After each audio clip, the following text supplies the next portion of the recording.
بسم اللہ الرحمن الرحیم والعصر ان الانسان لفی خسر الا الذین آمنوا وعملوا الصالحات وتواصوا بالحق وتواصوا بالصبر۔ حضرات گرامی، رمضان کا مہینہ چل رہا ہے، اس کے ساتھ ساتھ جو حالات پیش آ رہے ہیں ہمارے اپنے ملک میں اور پوری دنیا میں، وہ بھی سب کے سامنے ہیں۔ گویا کہ ایک طرف مبارک دن ہیں اور تقدس کے ایام ہیں، اور دوسری طرف ایک مایوسی کی سی کیفیت اور ایک بے چینی کی سی کیفیت اور ایک غم و اندوہ اور پریشانی کا سا ایک ماحول ہے جس سے ہر شخص دوچار ہے۔ سورہ عصر میں نے اسی لیے منتخب کی آج کے درس کے لیے کہ اس میں بہت ساری باتیں ایک ساتھ ہمارے سامنے آ جاتی ہیں۔ اللہ تبارک و تعالی نے اس چھوٹی سی صورت میں، جو ہم میں سے اکثر لوگوں کو یاد بھی ہوگی، اس میں ہمیں سب سے پہلے زمانے کو گواہ بنایا ہے، اور زمانے کو گواہ بناتے ہوئے فرمایا ہے کہ والعصر۔ زمانے کو گواہ بنانے کا مطلب ایک تو یہ ہے کہ انسانی تاریخ، دنیا کی تاریخ، یہ اس بات کی گواہی دیتی ہے جو بات آگے بیان کی جا رہی ہے، اور دوسرے زمانے کو گواہ بنانے میں ایک طرح کی ترغیب بھی ہے، ایک طرح کی تاکید بھی ہے، گویا کہ ایک طرح کی حوصلہ افزائی بھی ہے، اور انسانوں سے اور خاص کر مومنوں سے اس بات کی خواہش کی جا رہی ہے کہ وہ زمانے کا جائزہ لیں، زمانے کا مطالعہ کریں، دنیا میں جو کچھ ہو رہا ہے اس کو دیکھیں، اس کی اسٹڈی کریں، اور اس کے بعد اس حقیقت کو سمجھیں جو قرآن آگے بیان کر رہا ہے۔ تو فرمایا گیا کہ زمانہ گواہ ہے۔ کس بات پر گواہ ہے؟ کہ ان الانسان لفی خسر۔ زمانہ اس بات پر گواہ ہے کہ انسان بڑے خسارے میں ہے، انسان بڑی تکلیف میں ہے، انسان گھاٹے کا سودا کر رہا ہے،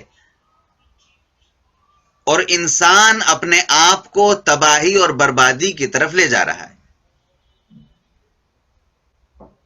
اب سوال فوراً یہ پیدا ہوتا ہے کہ انسان کی بربادی، جو قرآن جس بربادی کی بات کر رہا ہے، وہ بربادی کس طرح ہوئی، کہاں سے ہو رہی ہے؟ اس کا جواب ہمارے پاس وہ ہے، وہ گواہی جو قرآن پاک نے شروع میں اختیار کی ہے۔ یعنی کہ اگر کسی کو یہ سمجھنا ہے کہ انسان کس طرح نقصان میں ہے، انسان کس طرح خسارے میں ہے، تو وہ زمانے کو دیکھ لے، وہ تاریخ کو دیکھ لے۔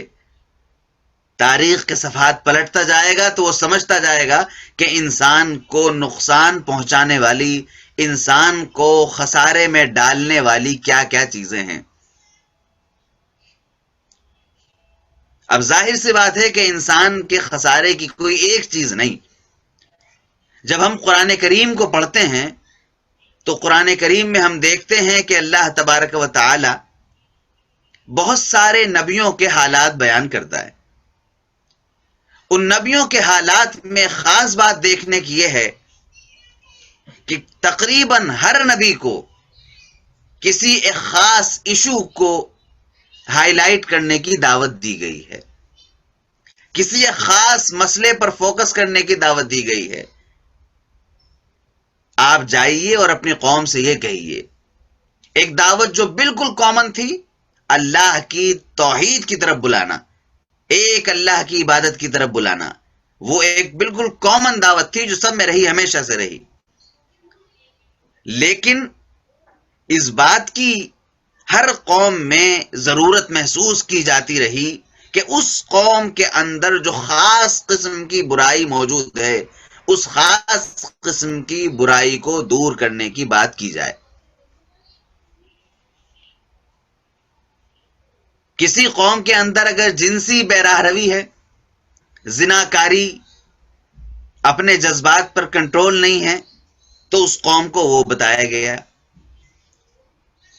کسی قوم کا اکنامک سسٹم بالکل کھٹارا ہو کے ختم ہو گیا ان کی اپنی حرکتوں کی وجہ سے، تو ان کو وہ بتایا گیا. کوئی قوم سب کچھ ہے لیکن اس کے اندر ناشکری کا جذبہ ہے، اللہ کی نعمتوں کی قدر نہیں ہے، تو اس کو ہوشیار کیا گیا. کوئی قوم اپنی طاقت، اپنی قوت، اپنی بہادری اور اپنی جواں مردی پہ بہت فخر میں مبتلا ہے اور بہت گھمنڈ اور تکبر میں مبتلا ہے، تو اسے ہوشیار کیا گیا. اس طرح سے اللہ تبارک و تعالی نے جن نبیوں کا تذکرہ کیا، ان نبیوں کے ساتھ اس نے ان چیزوں کو بھی بیان کیا. یہ جب حالات ہم دیکھتے ہیں قرآن پاک کے، اور پھر قرآن پاک ہی میں ہم یہ پڑھتے ہیں کہ والعصر، زمانہ گواہ ہے، تو ایک طرف تو ہم یہ پڑھتے ہیں یہ واقعات انبیاء کرام کے، ایک نبی کو اس بات کی دعوت ہے، ایک کو اس بات کی، ایک کے ذریعے اس کی قوم کو اس برائی سے روکا جا رہا ہے، ایک کو اس برائی سے روکا جا رہا ہے. ان تمام برائیوں سے روکے جانے کے واقعات، اور پھر ان قوموں کا سرکشی کرنا اور اپنی حرکتوں پر اڑے رہنا، اور اس کے نتیجے میں پھر اللہ تعالیٰ کا عذاب ان کے اوپر آنا اور ان کی بربادی ہونا، یہ سب پوری تاریخ کلام پاک بیان کرتا ہے ہمارے سامنے. اور یہ بھی سمجھنے کی بات ہے کہ قرآن کریم جن واقعات کو بیان کرتا ہے وہ بہت ہی چیدہ، بہت ہی سلیکٹڈ واقعات ہیں. کوئی خالص ہسٹری کی کتاب تو ہے نہیں قرآن پاک کہ پوری اس میں انسانی تاریخ بھر دی جائے. قرآن کریم تو انسان کو انسان بنانے والی کتاب ہے، لہذا انسان کو انسان بننے کے لیے، انسان کو انسانیت کا درس لینے کے لیے جن نبیوں کے اور جن قوموں کے واقعات زیادہ افیکٹو ہو سکتے تھے، زیادہ فائدے مند، زیادہ مؤثر ہو سکتے تھے، ان واقعات کو اللہ تبارک و تعالی نے خاص طور پر بیان کیا ہے. تو ایک طرف یہ پوری تاریخ جو کلام پاک بیان کرتا ہے نبیوں کی، اور دوسری طرف پھر کلام پاک کا یہ کہنا والعصر، زمانہ گواہ ہے، زمانے کو گواہ بناؤ.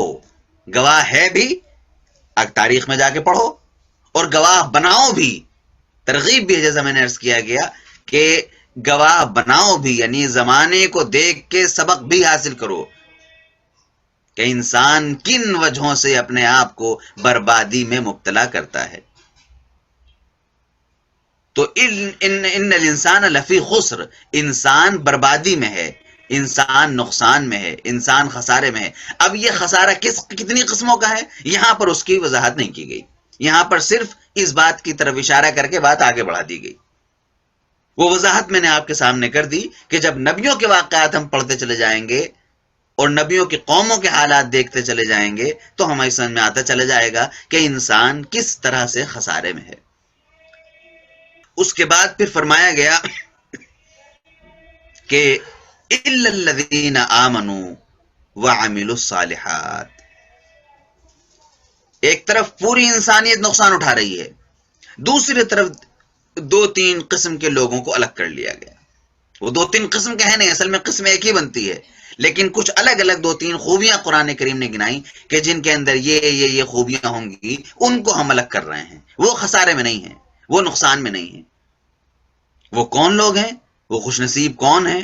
جب ہم قرآن کریم سے سوال کرتے ہیں تو قرآن کریم ہمیں بتاتا ہے الا الذین آمنوا، نمبر 1، وعملوا الصالحات، نمبر 2، وتواصوا بالحق، نمبر 3، اور نمبر 4، وتواصوا بالصبر. 4 خوبیاں کلام پاک نے بیان کی کہ ایک طرف پوری انسانیت پر آفتیں ٹوٹ رہی ہوں گی اور پوری انسانیت تباہ و برباد ہو رہی ہوگی، اور دوسری طرف نجات کی کشتی ہوگی جو 4 قسم کے لوگوں کو لے کر اپنے ساتھ چلی جا رہی ہوگی۔ ایسے لوگ جن کے اندر یہ 4 خوبیاں موجود ہوں گی، ان کو وہ کشتی لے کر آرام سے چلتی چلی جا رہی ہوگی، اور وہ خسارے سے بچیں گے۔ پوری دنیا جس خسارے کا شکار ہوگی، وہ لوگ اس خسارے سے بچیں گے۔ پہلی صفت بیان کی الا الذین آمنوا، وہ لوگ جو ایمان لائے۔ ایمان لانے کا مطلب ہم سب جانتے ہیں، بظاہر میں بھی مومن ہوں، آپ بھی مومن ہیں، پوری امت مسلمہ مومن ہے، لیکن دوسری طرف ہمارے ایمان کا یہ حال ہے کہ ہم اپنے آس پاس کچھ لوگوں کے اس دنیا سے جانے کی خبر سنتے ہیں تو ہم ڈپریشن کا شکار ہو جاتے ہیں کہ بھائی اب تو لگ رہا ہے کہ ملک الموت، موت کا فرشتہ ہمارے سر پہ بھی کھڑا ہے، اور بس اب کچھ نہیں بچا، ختم معاملہ۔ ہم ایسی باتیں، ایسی مایوسی، ایسے پریشانی کا اظہار کرنے لگتے ہیں کہ گویا کہ اب سب ختم، اب کچھ ہو ہی نہیں سکتا۔ ظاہر سی بات ہے کہ یہ مایوسی مومنوں کی صفت نہیں ہو سکتی۔ یہ ڈر اور خوف ہر وقت کا، احتیاط بالکل الگ چیز ہے، اور کسی کی پریشانی کو دیکھ کر خود پریشان ہونا وہ بالکل الگ چیز ہے۔ لیکن کسی آنے والی مصیبت پر ہاتھ پاؤں چھوڑ کے بیٹھ جانا اور گھبراہٹ کا شکار ہو جانا، اور وہ سب کام کرتے رہنا جس سے قرآن کریم خود روکتا ہے، ان تمام کاموں کو اپنی نجات کا ذریعہ سمجھنے لگنا، یہ قطعاً مومن کی پہچان نہیں ہے۔ تو اگر ایمان کو کسی کو ناپنا ہو تو یہ مصیبت کے اوقات جو ہیں یہ بہت خاص ہوتے ہیں، بہت خاص ہیں۔ مصیبت کے اوقات میں جب ہر طرف پریشانی ہو، ہر طرف کوئی وبا ہو، کوئی مصیبت ہو، کوئی پریشانی، کوئی آفت، آسمانی آفت، قدرتی آفت آئی ہوئی ہو، ایسے موقعوں پر اپنے ایمان کو جانچنے کا ایک اچھا آلہ ہمارے ہاتھ میں ہوتا ہے۔ ایمان حقیقت میں نام ہے اس ایسی کیفیت کا کہ انسان کے سامنے کوئی بھی مصیبت آئے وہ اس مصیبت کو اللہ کی طرف سے سمجھے، کوئی بڑی سے بڑی چیز مل جائے، کوئی انعام مل جائے، اسے بھی اللہ تعالی کی طرف سے سمجھے۔ کوئی خوشی ہو تو خوشی سے پاگل نہ ہو جائے، اور کوئی مصیبت آئے تو گھبرا کے بالکل کسی لومڑی کی طرح گفا میں جا کے منہ نہ چھپا لے اپنا، کہ باہر جھانکنا بھی نہیں ہے کیا ہو رہا ہے کیا نہیں۔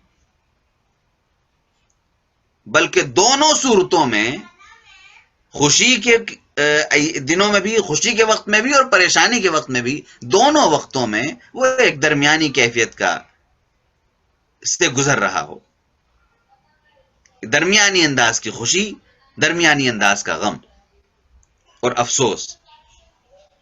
وَعَمِلُوا الصَّالِحَاتِ، یہ قرآن کریم کا ایک اصول ہے، ہر جگہ اس کو یاد رکھ لینا چاہیے، بالکل یہ نوٹ کرنے والی چیز ہے اپنے دل و دماغ میں۔ قرآن کریم جہاں کہیں بھی ایمان کی بات کرتا ہے اور یہ کہتا ہے کہ وہ لوگ جو ایمان لائے، ایمان لائے، ایمان لائے، یا تم ایمان لاؤ، ایمان لاؤ، ایمان لاؤ، وہاں پر یہ ضرور کہتا ہے کہ نیک کام بھی کرو اس کے ساتھ ساتھ۔ یعنی صرف نعرہ لگانا کافی نہیں ہے، صرف آدھار کارڈ میں اپنا نام لکھوا لینا، مسلمان نام لکھوا لینا، مسلمان گھر میں پیدا ہو جانا، یہ کافی نہیں۔ ہر جگہ آپ دیکھیں گے تو وَعَمِلُوا الصَّالِحَاتِ، نیک کام، نیک کام، نیک کام، یہ بالکل ساتھ ساتھ چلتے ہیں۔ یعنی کہ قرآن کریم بغیر اچھے کاموں کے ایمان کو مضبوط نہیں مانتا، ایمان کو مکمل نہیں مانتا۔ اچھا، اب سوال پیدا ہوتا ہے کہ اچھے کام کیا ہیں؟ وَعَمِلُوا الصَّالِحَاتِ میں اچھے کام کیا ہیں جو کہا جا رہا ہے نیک کام کرتے ہیں؟ ایک تو ایمان لاتے ہیں، دوسرا نیک کام کرتے ہیں، نیک کام کیا ہیں؟ اللہ کے رسول صلی اللہ علیہ وسلم نے نیک کاموں کی اتنی لمبی چوڑی فہرست گنا دی ہے کہ اس میں دنیا جہان کا خیر اس کے اندر سما گیا ہے۔ حضور نے فرمایا کہ راستے میں کوئی تکلیف دہ چیز دیکھو، کوئی اینٹ پتھر پڑا اس کو کنارے کر دو، یہ بھی صدقہ ہے۔ حتیٰ کہ آقا نے یہاں تک فرمایا کہ اپنے کسی مسلمان بھائی سے مسکرا کر اگر مل لو تو یہ بھی صدقہ ہے۔ اور بڑی سے بڑی نیکی، ظاہر بات ہے کہ اس میں پھر اللہ تعالیٰ کی گواہی دینا، ظالم اور جابر بادشاہ کے سامنے حق کا کلمہ بلند کرنا، دین کو قائم کرنے کی جد و جہد میں اپنا حصہ پیش کرنا، قرآن کریم کی تلاوت، اس کو سمجھنے کی کوشش، اس پر غور تدبر، یہ سب کرنا، یہ بڑے اعمال ہیں۔ اور چھوٹے چھوٹے اعمال وہ جو میں نے آپ کو ذکر کیے، تو یہاں چھوٹے سے لے کر اوپر تک جتنے اعمال ہیں، اسلام ان سب کا مطالبہ کرتا ہے کہ ایمان کے ساتھ ساتھ یہ اعمال ضرور تمہارے ساتھ رہنے چاہیے۔ ایسا نہ ہو کہ صرف تمہارے پاس ایمان ہی ایمان ہو اور کچھ نہ ہو، اور ایسا بھی نہ ہو کہ صرف تمہارے پاس عمل صالح ہوں، اچھے کام اور ایمان نہ ہو۔ ایسے اچھے کام بھی اعتبار کے لائق نہیں ہیں۔ اسی لیے بہت وضاحت کے ساتھ فرمایا گیا کہ جو غیر مسلم، جو ایمان نہ لانے والے لوگ انسانیت کی بھلائی کا کام کرتے ہیں، اللہ تعالیٰ ان کو دنیا میں بڑا بدلہ عطا فرما دیتا ہے، دنیا میں خوب ان کو نواز دیتا ہے۔ کیوں؟ کیونکہ آخرت میں ان کو کوئی حصہ نہیں ملنے والا۔ تو الا الذین آمنوا وعملوا الصالحات، یہ دو چیزیں ہو گئیں، وتواصوا بالحق، اور ہمیشہ ایک دوسرے کو حق کی تلقین کرتے ہیں، حق کی نصیحت کرتے ہیں، سچ کی نصیحت کرتے ہیں۔ سچ کی نصیحت کرنے کا کیا مطلب؟ سچ کی نصیحت کرنے کا مطلب یہ ہے کہ ہمیشہ، ظاہر بات ہے کہ دوسروں کو اچھی بات کی نصیحت وہی آدمی سچے دل سے کر سکتا ہے جو خود بھی ان کاموں کو کرتا ہوگا، ورنہ یا تو وہ کرے گا نہیں، اور کرے گا تو دوسرا اس کے سنے گا کون؟ اس لیے وتواصوا بالحق کا مطلب اسلام چاہتا ہے کہ سچائی کا ایک پورا ایٹماسفیئر کریٹ ہو جائے، ایک ماحول بن جائے۔ انسان خود کسی گوشے میں بیٹھ کے اگر ذکر و اذکار کر رہا ہے تو اس کو کافی قدر نہیں سمجھتا اسلام، بلکہ اسلام چاہتا ہے کہ ایک ماحول بنے، اچھائی کا ماحول، نیکی کا ماحول، خیر کا ماحول بنے۔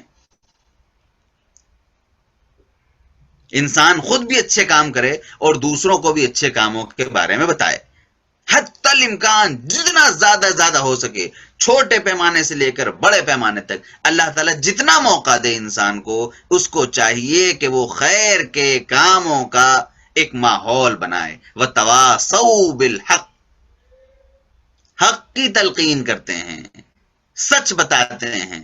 ستیہ کیا ہے انسان کو یہ بتاتے ہیں۔ اب اس کی جتنی قسمیں ہو سکتی ہیں، خیر کی اور حق کی اور سچ کی، اچھائی کی، وہ ہم سب کچھ سمجھ سکتے ہیں۔ اور پھر آخر میں کہا گیا وتواصوا بالصبر، اور صبر کی تلقین کرتے ہیں۔ یہاں فوراً ایک سوال پیدا ہوتا ہے، کیا صبر کرنا حق میں سے نہیں ہے؟ کیا صبر کرنا اچھائی نہیں ہے؟ اگر اچھائی ہے تو پھر اس کو حق کے علاوہ الگ سے ذکر کیوں کیا گیا؟ پتہ چلا کہ صبر کی اتنی زیادہ اہمیت ہے، اور دنیا میں زندگی گزارنے کے لیے جو شروع میں کہا گیا تھا کہ انسان خسارے میں ہے، تو اس خسارے سے بچنے کے لیے، اس نقصان سے بچنے کے لیے صبر نہایت آزمودہ، نہایت مجرب نسخہ ہے، بہت ہی کارآمد فارمولا ہے صبر۔ اگر کسی انسان کو دنیا میں کامیاب ہونا ہے اور ایک کامیاب زندگی گزارنی ہے، خسارے سے بچنا ہے، جیسا کہ شروع میں کہا گیا سورت میں، صبر کیا ہے اس کو ہم سمجھتے ہیں۔ عام ہمارے ہندوستانی انداز میں اگر دیکھا جائے، اردو میں دیکھیں تو صبر کہتے ہیں کس بات کو؟ کوئی ایک تھپڑ مارے صبر کر لیا، میں کچھ کہا نہیں بس صبر کر گیا، مارنے کی طاقت نہیں تھی، دم نہیں تھا، اس لیے چپ چاپ منہ چھپا کے بھاگ گئے، یہ صبر کرنا کہاں ہوا؟ صبر تو وہ تھا جو امیر المومنین سیدنا علی مرتضی رضی اللہ تعالیٰ عنہ نے کیا تھا۔ میدان جنگ ہے، دشمن کو پکڑا اور مار کے گرایا، اور اس کے سینے پہ بیٹھ کر ابھی اس کا سر قلم کرنے والے تھے، سر کاٹنے والے تھے، دشمن نے تھوک دیا ان کے چہرے مبارک پہ۔ حضرت علی کو غصہ آیا اور فوراً وہ ہٹ گئے۔ سب نے کہا رہے یہ کیا، یہ تو مارنے کا وقت تھا، اور آپ تو مارنے والے ہی تھے، اس کو اس خبیث نے اوپر سے تھوک بھی دیا آپ کے منہ پر، آپ پھر بھی ہٹ گئے۔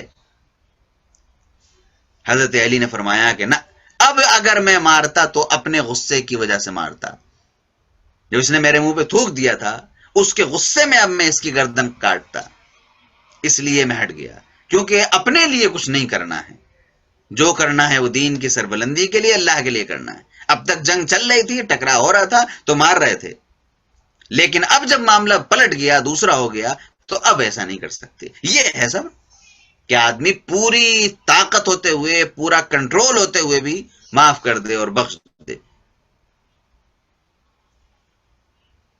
یہ کوئی صبر نہیں ہوتا کہ صاحب ہاں ٹھیک ہے حالات اصل میں بہت خراب ہیں لیکن ہم بہت صابر قوم ہیں، ہم صبر کر رہے ہیں۔ قطعاً صبر نہیں، یہ تو کمزوری ہے۔ بہرحال بات اس میں لمبی ہو جائے گی پھر۔ تو صبر نام ہے جمنے کا،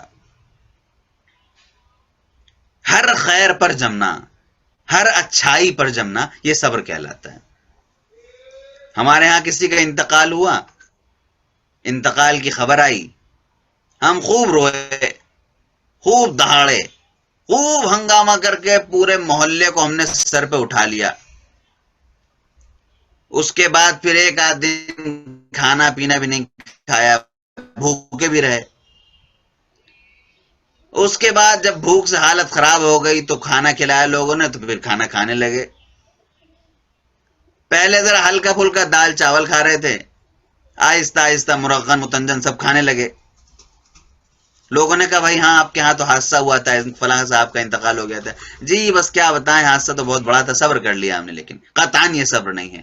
اللہ کے رسول صلی اللہ علیہ وسلم نے فرمایا الصبر عند الصدمۃ الاولی، اصل صبر تو وہ ہے جب جھٹکا لگے، جب پہلے کرنٹ آ کے لگے، اس وقت تم اپنے آپ کو جماؤ، یہ صبر ہے۔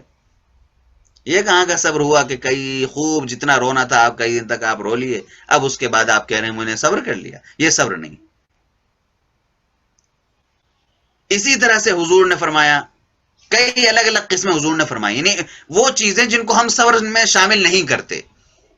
حضور نے فرمایا کہ بھائی سردی کا موسم ہے، سخت سردی ہو رہی ہے، اور ایک آدمی اللہ کا نام لے کر اٹھا صبح صبح، ٹھنڈے پانی سے اس نے وضو کیا، بالکل دل نہیں چاہ رہا تھا، جسم گرم تھا بھی، لیکن ٹھنڈے پانی سے اس نے وضو کیا اور اللہ کے سامنے کھڑا ہو گیا نماز پڑھنے کے لیے۔ حضور فرماتے ہیں کہ یہ صبر ہے، یعنی ایک اچھی چیز پر جمنا۔ آپ نے عادت بنا لی کہ بھائی اس فلاں میٹرو کے پل کے پاس سے جب گزرا کروں گا تو جو فقیر نظر آتے ہیں ان کو ہمیشہ 10 روپے 15 روپے 20 روپے دیا کروں گا۔ ایک دن آپ گزر رہے تھے، آپ نے جیب میں ہاتھ ڈالا تو آپ کے پاس 10-15 ہی روپے کل تھے، ابھی آپ کو گھر بھی پہنچنا ہے۔ اب اگر آپ صابر ہیں، اسلام کی زبان میں اگر آپ صابر ہیں، قرآن کی زبان میں اگر آپ صابر ہیں تو آپ وہ پیسے دے دیں گے۔ اپنا جو آپ نے نظام بنایا تھا اس کو کسی وجہ سے توڑیں گے نہیں، کہ نہ جو سوچ لیا وہ سوچ لیا، وہ کرنا ہے۔ گویا کہ مضبوط شخصیت کا نام صابر شخصیت ہے۔ اسلام صابر اس کو کہتا ہے جو مضبوط شخصیت ہو، اسٹرانگ پرسنالٹیز۔ اسلام کی نظر میں وہ صابر ہیں۔ یہاں پر مطالبہ کیا جا رہا ہے وَتَوَاصَوْا بِالْحَقِّ وَتَوَاصَوْا بِالصَّبْرِ، یعنی صرف خود صابر نہیں ہوتے، خود جمنے والے نہیں ہوتے، خود اسٹرانگ نہیں ہوتے، بلکہ دوسروں کو بھی اس کی تلقین کرتے ہیں، صبر کا ماحول بناتے ہیں۔ جس طرح سے حق کا ماحول بناتے ہیں اس طرح اچھائیوں پر جمنے کا ماحول بناتے ہیں۔ تو یہ 4 خصوصیات اسلام نے بتائیں۔ حضرات گرامی، رمضان کا جو مہینہ چل رہا ہے یہ صبر کی پریکٹس کے لیے نہایت مفید ہے، بلکہ رمضان کا مقصد، روزوں کا جو مقصد بتایا گیا وہ یہی بتایا گیا ہے، انسان کو اپنے آپ کو مضبوط کرنا ہے، جمانا ہے۔ ابھی کھانا کھا رہے تھے، بھوک، پیٹ بھرا نہیں تھا، اچانک دیکھا کہ نہیں وقت ہو گیا ہے، اب رک جانا ہے، او ہو، پانی بھی نہیں پی سکے، چلو کوئی بات نہیں، روزہ رکھ رہے ہیں، دن بھر بھوکے ہیں، پیاسے ہیں، مغرب سے پہلے کا وقت ہے، آدمی قرآن پڑھ رہا ہے، ذکر و اذکار کر رہا ہے، عبادت میں مزہ آ رہا ہے، لطف آ رہا ہے، اپنے خدا کے لیے بھوکا رہنے میں اب مزہ آنے لگا، دن بھر میں عادت ہو گئی، اتنے میں مغرب کی اذان کی آواز آ گئی کہ نہیں نہیں ابھی ہم افطار نہیں کرتے، ہم تو بھوکے رہیں گے، یہ غلط کہا گیا۔ جب کہا جا رہا ہے تو فوراً کرو، فوراً کر لینا ہے۔ غرض یہ کہ اس کے علاوہ وہ چیزیں بہت ساری جو عام دنوں میں جائز ہوتی ہیں، ان چیزوں پر ان دنوں میں پابندی لگ جاتی ہے، نیکیوں کو کرنے کا ماحول بہت زیادہ بن جاتا ہے۔ ایک خاص بات عرض کر دوں 2-3 منٹ میں، کہ جو کہا جاتا ہے کہ یہ عام طور پہ چونکہ لوگ اعتراض بھی کرتے ہیں کہ شیطانوں کو جکڑ دیا جاتا ہے، حدیث میں ہے کہ شیطان جکڑ دیے جاتے ہیں، اللہ کے رسول صلی اللہ علیہ وسلم کی زبان مبارک سے نکلی ہوئی بات غلط تو نہیں ہو سکتی نعوذ باللہ، لیکن سوال پیدا ہوتا ہے کہ ہم تو پھر بھی گناہ کرتے رہتے ہیں۔ اس سلسلے میں علماء نے بہت وضاحت کے ساتھ لکھا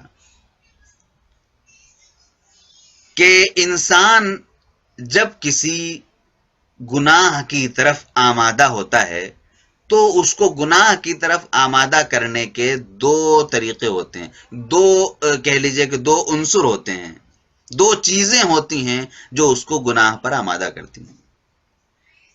نمبر 1 شیطان، ابلیس، جو باہر سے اثر کرتا ہے، باہر سے ہمارے اوپر حملہ آور ہو رہا ہے، نمبر 1 وہ، اور نمبر 2 وہ شیطان جو ہمارے اندر گھس کے بیٹھا ہوا ہے، ہمارا نفس۔ شیطان قید کر دیے جاتے ہیں، بالکل قید کر دیے جاتے ہیں، لیکن نفس تو قید نہیں کیا جاتا، نفس تو آزاد ہوتا ہے۔ وہ نفس ہے، یہ اندر کا شیطان ہے جو ہمیں گناہوں پر آمادہ کرتا ہے، اور جس کی وجہ سے ہم گناہ کرتے ہیں اور گناہوں کا شکار ہو جاتے ہیں۔ اس لیے رمضان کا یہ مہینہ اپنے آپ کو مضبوط کرنے اور ایک صابر شخصیت بنانے، ایک مضبوط شخصیت بنانے کے لیے نہایت مفید مہینہ ہے۔ شیطانوں کو بند کرنے کا اثر ہمیں نظر اس طرح آتا ہے کہ ہمارے گلی محلوں میں ہر طرف عبادت کا ایک ماحول بن جاتا ہے، بلکہ کچھ زیادہ ہی بن جاتا ہے تھوڑا سا۔ آج کل منع کیا جا رہا ہے صاحب کہ وہ مسجد میں اتنے لوگ جمع نہ ہوں، تب بھی اتنی بڑی بھیڑ ہو جاتی ہے کہ سڑک پہ آ جاتے ہیں، اور پولیس کو آ کے پھر کوئی اقدام کرنا پڑتا ہے، کوئی کارروائی کرنی پڑتی ہے، تو کچھ زیادہ ہی شاید ایکسٹرا ہم لوگ کبھی کبھی دکھا دیتے ہیں۔ لہذا رمضان کے اس مہینے میں، اور خاص طور پر رمضان کا، جیسا میں نے عرض کیا، رمضان کے ایک تو یہ مبارک ماحول ہے، اوپر سے وہ فکر کا ماحول، وہ ایک خوف کی سی کیفیت، رنج کا ایک ماحول، اپنے بہت سارے جاننے پہچاننے والوں کے اس دنیا سے جانے کا غم، اور مسلسل لوگوں کے اس دنیا سے جانے کی خبروں سے جو دماغ پر ایک کیفیت طاری ہوتی ہے، یہ تمام چیزیں ہمیں رمضان کے مہینے میں بہت ہی اچھے انداز سے ان تمام چیزوں کو مینٹین کرنا ہم سیکھ سکتے ہیں، اور اس سیکھنے کے وہ 4 طریقے ہیں جو اللہ تبارک و تعالی نے اس سورت میں، چھوٹی سورت میں بیان فرمائے۔ الا الذين امنوا وعملوا الصالحات وتواصوا بالحق وتواصوا بالصبر۔ ایمان والا اگر کوئی ہے اور سچا مسلمان ہے تو اس کا عقیدہ ہوتا ہے کہ دنیا میں جتنی بیماریاں ہیں، خطرناک سے خطرناک اور چھوٹی سے چھوٹی بیماری، وہ یہ سب بھی اگر کسی کو لگ جائیں تو اس کی زندگی کا ایک لمحہ بھی کم نہیں کر سکتی. اور دنیا کے بڑے سے بڑے سرجن، بڑے سے بڑے ڈاکٹرز مل کر بھی کسی انسان کی زندگی میں ایک لمحے کا اضافہ نہیں کر سکتے. یہ عقیدہ ایک مسلمان ہونے کی حیثیت سے ہمارا ہونا چاہیے. ایسا مضبوط ایمان ہونا چاہیے. اور اس کے ساتھ ساتھ جو قرآن پاک نے بات کہی، اس مضبوط ایمان کے ساتھ آدمی خیر پھیلاتا چلا جائے. کسی کی وفات کی خبر آئے، انا للہ و انا الیہ راجعون پڑھے، اس کے حق میں دعائے مغفرت کرے. بھی ہے دل میں افسوس ہوا ہے تو اللہ تبارک و تعالیٰ سے دعا کرے کہ پروردگار جو غم ہے، جو غم لاحق ہوا ہے، جو تکلیف ہے، اس کو کم کر دے، اس کے گھر والوں کی حفاظت فرما، وغیرہ وغیرہ. کیونکہ ظاہر سی بات ہے کہ دنیا میں ہم میں سے کوئی امرت پی کے تو نہیں آیا.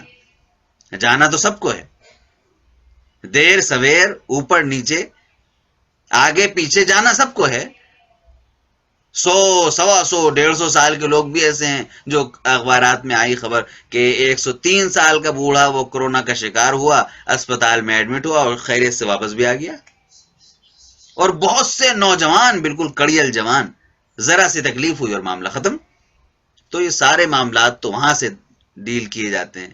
ہم لوگ انہیں سمجھ لیتے ہیں کہ شاید ہو اب تو کچھ نہیں ہو سکتا، اب تو گئے، معاملہ ختم ہو گیا. یہ قطعاً رنج کا، افسوس کا، ایسا خوف کا، ڈر کا، مایوسی کا کی کوئی ضرورت نہیں ہے. مومن مایوس نہیں ہو سکتا.